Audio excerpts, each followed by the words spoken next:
என்ன பண்ணுறாங்க, பிளான் போட்டு வந்து எல்லாரையுமே வந்து என்ன பண்ண ட்ரிங்க்ஸ் சாப்பிட வச்சிடுறாங்க.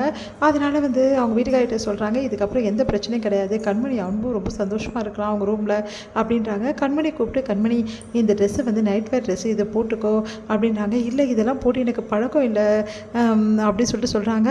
இங்கே பாரு, பழகிக்கோ, இதில் என்ன தப்பு இருக்குது, இந்த மாதிரி ட்ரெஸ்லாம் நீ பண்ணாதானே வந்து அன்பு உன் மேலே வந்து ரொமான்ஸ் ஆவார், நீ பாட்டு எப்போ பார்த்தாலும் இந்த மாதிரி சாரியை சுற்றிட்டு இருந்தீங்கன்னா எப்படி உங்ககிட்ட வந்து வருவார் அப்படின்னோடனே, அது வந்து சித்தி இதெல்லாம் எனக்கு பழக்கம் இல்லை சித்தி, அதெல்லாம் பழக்கப்படுத்திக்கோ, இதெல்லாம் ஒரு பெரிய விஷயமா, இந்த மாதிரி ட்ரெஸ்ஸஸ்லாம் நீ போட்டால் தான் அன்புக்கும் உன் மேலே ஒரு பிரியம் வரும், உன் மேலே ஒரு ஈர்ப்பு வரும் கண்மணி, நம்ம தான் அப்படி இப்படி நடந்துக்கணும், அப்போ தானே வந்து புருஷன்காரங்க நம்ம கைக்குள்ளே இருப்பாங்க, அது கூட உனக்கு சொல்லித்தரணுமா, இவ்வளோ பெரிய பொண்ணு ஆகிட்டல அப்படின்னோடனே, சரிங்க சித்தி நீங்கள் சொல்கிற மாதிரி நான் கேட்குறேன், உண்மையிலேயே அன்பு வந்து என்கிட்ட இருக்க பிரச்சனையெல்லாம் மறந்துடுவாரா, கண்டிப்பாக மறந்துடுவான், இன்றைக்கி வேறு அவன் இருக்கிற நிலைமையே வேறு, நீ போய் பாரு அப்போ தான் புரியும் இந்த சித்தி என்ன சொல்கிறேன்னு சொல்லிட்டு அப்படின்னோடனே, சரிங்க சித்தி அப்படின்னு சொல்லிட்டு அந்த ட்ரெஸ்ஸை வேர் பண்ணிகிட்டே போகிறாங்க.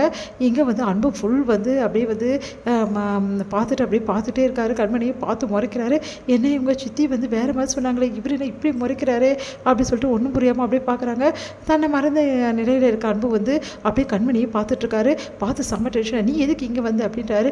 என்னங்க நீங்கள் இப்படி சொல்கிறீங்க, இந்த ரூமுக்கு நான் வராமல் யார் வருவா, நீ வரக்கூடாது, உன்னை பார்க்க எனக்கு பத்தின்னு வருது, இதில் வர நீ என் கண்ணு முன்னாடி வந்து நிற்கிறியா, நீ என்னை ஏமாற்றிட்ட, அதை நான் மறக்கவே மாட்டேன், இந்த ஜென்மத்தில் உனக்கும் எனக்கு எதுவுமே கிடையாது அப்படின்றாரு.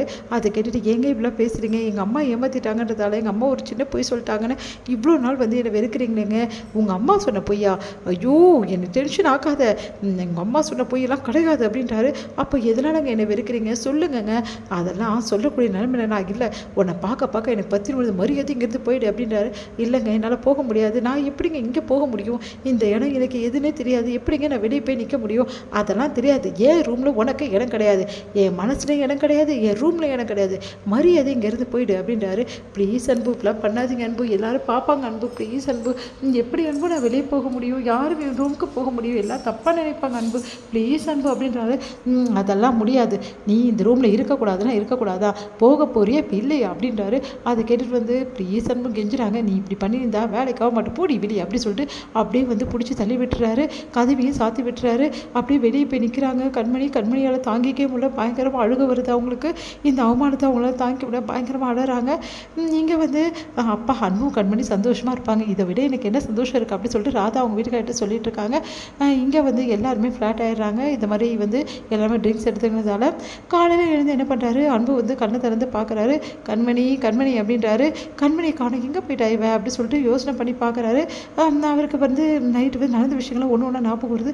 கண்மணி எங்கே போயிட்டா, ஐயோ கண்மணி நான் ஏன் தான் இப்படி பண்ணணும் தெரியலையே அப்படி சொல்லிட்டு என்ன பண்ணுறதுன்னு தெரியாமல் வெளியே வராங்க.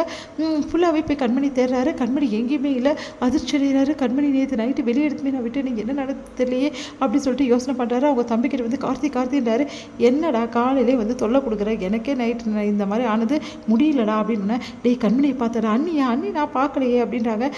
சரி நீ என்ன பண்ண எனக்கு நல்லாவே தெரியும், நேற்று நைட்டு நான் அதுதான் வேணாம் சொன்னேன், நீ கேட்டியா, நீ என்ன பண்ணி தொலைச்ச சொல்கிறா அப்படி சொன்னோன்னே, இந்த மாதிரி அப்படி சொல்லிட்டு நடந்த விஷயத்தெல்லாம் சொல்கிறேன். அட பாவி இவ்வளோ பெரிய விஷயத்த பண்ணியிருக்கியடா, இப்போ எங்கடா போய் அண்ணியை தேடுறது, ஏன்டா இப்படி பண்ணுற, வந்த இடத்துல இப்படி பண்ணிட்டியடா, இப்போ வந்து என்ன சொல்கிறதுனே தெரியலையே, ராதா அத்தை பெரிய பிரச்சனை பண்ணுவாங்களே, அவங்கக்கிட்ட என்ன சொல்லுவோம், மாமா கிட்ட என்ன சொல்லுவோம், எல்லாக்கிட்ட என்னடா சொல்லுவோம், ஏன்டா இப்படி பண்ணுற, இப்போ கண்மணி இப்போ ஏன்டா நைட்டெல்லாம் ஃபுல் அண்ட் ஃபுல், ஐயோ அவங்க எங்கே போனாங்க தெரியலையே, இந்த இடம் வேறு அவங்களுக்கு தெரியாத இடம்டா, ஏன்டா இப்படிலாம் பண்ணுற அப்படி சொன்னோன்னே என்ன பண்ணுறதுன்னு தெரியாமல் அன்பு தவிக்கிறாரு.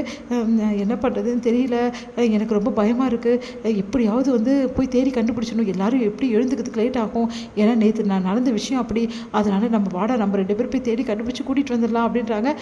இங்கே பாரு நீ பண்ணுறது கொஞ்சம் கூட சரியில்லை, உன்னெல்லாம் என்ன பண்ணுறதுன்னு எனக்கே தெரியல அப்படின்னு சொல்லிட்டு போனால் வந்து கண்மணி வந்து வெளியே வந்து அப்படியே வந்து கிடக்குறாங்க, அப்படியே வந்து குளிரில் நடுங்கிட்டு உட்காந்துருக்காங்க வெளியே.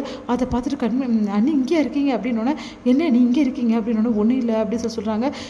இப்போ உள்ள ட்ரெஸ் மாற்றிக்கலாமான்னு கேளுங்க, என்னால் இந்த குளிரில் இருக்க முடியல, நைட்டெல்லாம் என்னால் முடியல அப்படின்னோடனே அப்படியே வந்து பார்த்துட்டு ரொம்ப பாவமாக இருக்க அன்புக்கு, சாரி கண்மணி அப்படின்றாரு. அப்படியே பார்த்து முறைச்சிட்டு போகிறாங்க கண்மணி. அப்படா போய் சமாதானப்படுத்துறா அப்படின்னு சொல்லிட்டு அவங்க தம்பி சொல்கிறதால நேராக உள்ளே போயிட்டு, கண்மணி சாரி கண்மணி நேற்று நான் ஏன் நடந்துக்கிறேன் எனக்கே தெரியல மன்னிச்சுடு அப்படின்னோடனே அப்படியே பார்த்துட்டு அமைதியாகவே இருக்காங்க.